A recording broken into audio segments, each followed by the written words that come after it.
Hey, what's going on, cats and kittens? Madman here. So this one's been requested before, and I know there's been a lot of question about jacket painting and how we used to do it and how I still do it to this day. Let me go ahead and show you what I'm going to be painting today. I'll be painting my first leather jacket. It's a Harley jacket. Got it back when I was in high school. And I have stuff still painted on it from high school. I want to take off the back and then put something over it. Let me show you what it looks like here. One of my original jackets here, cats. So what I'm going to do is I'm going to go ahead and paint it for you and show you the process and how I do it. So let's get to it. Alright, cats, so here we go. I got my brushes, got my water. This is something you're going to need to keep your brushes clean, or as clean as you can. Got a paper plate. This is good for putting paint on. I've got my 2 white colored pencils, a Sharpie marker, and my paint marker. Got my napkin for cleaning, and my paints, and my sharpener, and got my straight edge. And see, guys, as you can see, I'm using just cheap, regular, basic acrylic paint. You go to Walmart, get this, get a bottle for $2, $3, $4, depending on the kind you get. Nothing fancy here, guys. Keep it real basic, you know. Alright, cats, here we go. Check this out. Alright, shaking up the bottle, getting the paint primed, ready to go. Got to pour it on my paper plate palette. I do have a regular palette, but I don't know what the hell happened to it. So I'm just using paper plate. It's cheaper that way.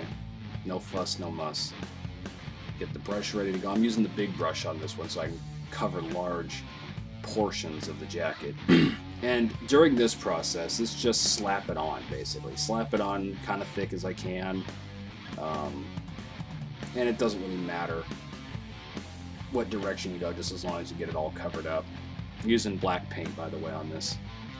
Reason I'm speeding up these videos is because if I were to actually do this with the full thing, it would just be a video that you just watch forever. It seems like it's a long process, but that's pretty much it. Okay, unfortunately, I thought that I had recorded the process of lining it. I lined it with the white colored pencil. It usually works pretty good. But this process, I'm starting the very first layering process. This is where I just basically get, paint on the jacket in the formation that I want it. So as you can see, this is just real basic. I'm kind of just lining the thing here, just dabbing at it, and then just trying to get that first layer of paint down. I usually have all my shit marked, so I kind of know where I'm going with it. But yeah, just get the first layer of paint down. You don't have to worry about it being pretty. This is, by far no means of detailing work. So just, paint the damn thing in, get that first layer of paint down so it can dry, and just make sure you get the shape down so you kind of know where you're going with this. And I'm just using a medium brush, nothing real big or anything. So I got the white paint down for the face, and now I'm coloring in the hat, and then like the jester's hat, and then I'll be coloring in the like the little neck part, and you'll see that coming up here real soon.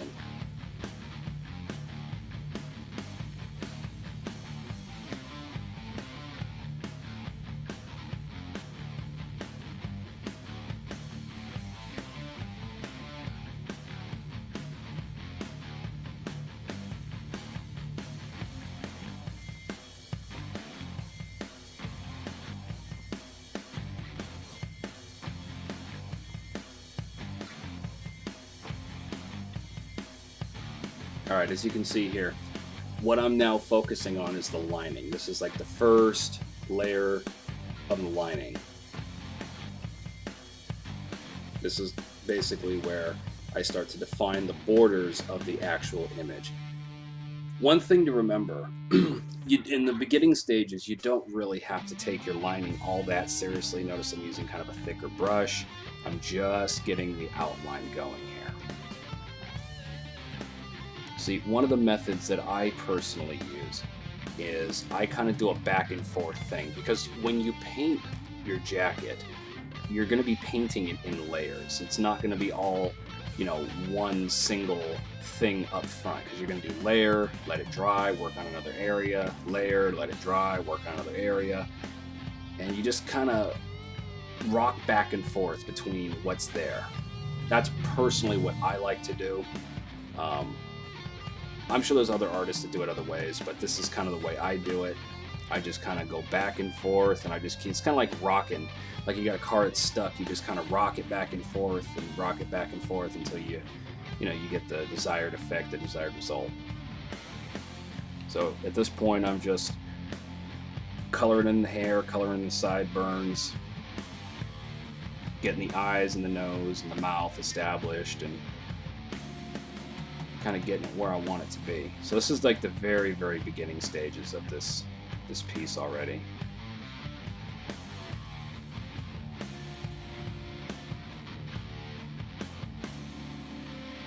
Notice how I'm hitting the layers again. I'm really defining and trying to shape everything the way I want it to look.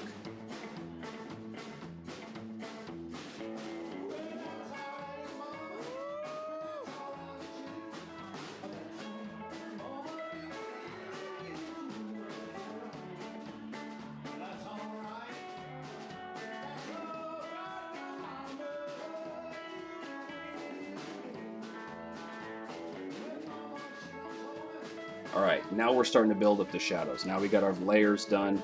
I'm going to start building up the shadows. And when you place your shadows, it gives it more of a 3D, look, and just makes it a hell of a lot cooler. I think we all start off with the whole flat kind of images, and then as you learn how to shadow and make certain areas more prominent, it just really takes off and gives it that depth that looks good, the kind I like personally, since I like it very cartoony and exaggerated. So I'm just working the eyes and the ears, and around the wrinkles in the face, under the eyes, things like that, under the lip, around the neck, sideburn area. So this process is, once most of my layers have been built up, I start really working the shadowing, getting it defined. And I'll do like 2 or 3 different types of shadowing. I'll start with maybe a lighter, and then have darker, more exaggerated areas as well. See, now I'm really starting to put the darker shades in, especially under the eyes, around the creases of the mouth, under the lip, behind the ear, in the darker spots.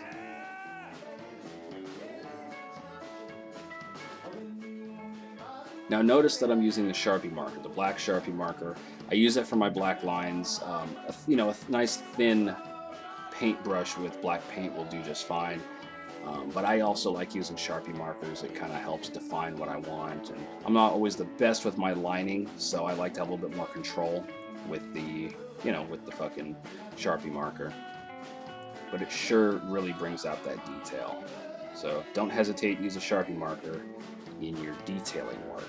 I also use the white paint marker as well for the same type of thing.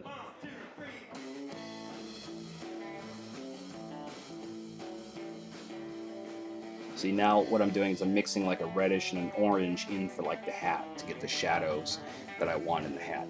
At this point, this is really just detailing work. Once you have your image established, it's detailing work, and just start working the areas in little by little. And one of the things I can suggest to you cats is just sometimes I take a lot of breaks. Smoke cigarettes, take breaks, stop back, look at it, and really think about the direction I want to go. Take your time, and if something doesn't feel right, then fuck with it until it does. Just play around with it and see what you can do. Some of my best tips is just stop and take a look at what you're doing. Kind of try to envision the direction you want to go. Now, I've been doing this for long enough where I always kind of know what direction I'm going in, and sometimes there's a different variation that I come out with, or I'll come up with something last minute and figure it out. Now, notice I'm using the white paint marker for the hair to get that, the looks of the strands of the hair. And I'm not doing it too detailed, just enough. Now I'm using the white paintbrush to put in the cryptic art, and I originally used the white paint marker to do the cryptic art, just to kind of give me a reference point of where it's going to actually be. But now I'm solidifying it with the white paint with the brush.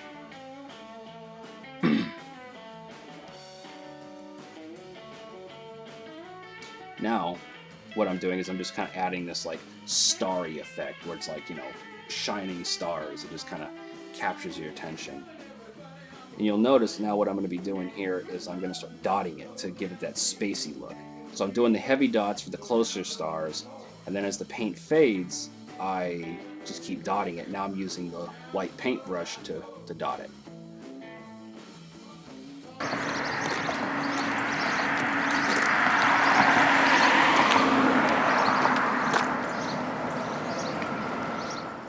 So, cats, if you don't know, get a clue, get a brew, get a rock and roll tattoo. Hang loose, be safe, the madman is out.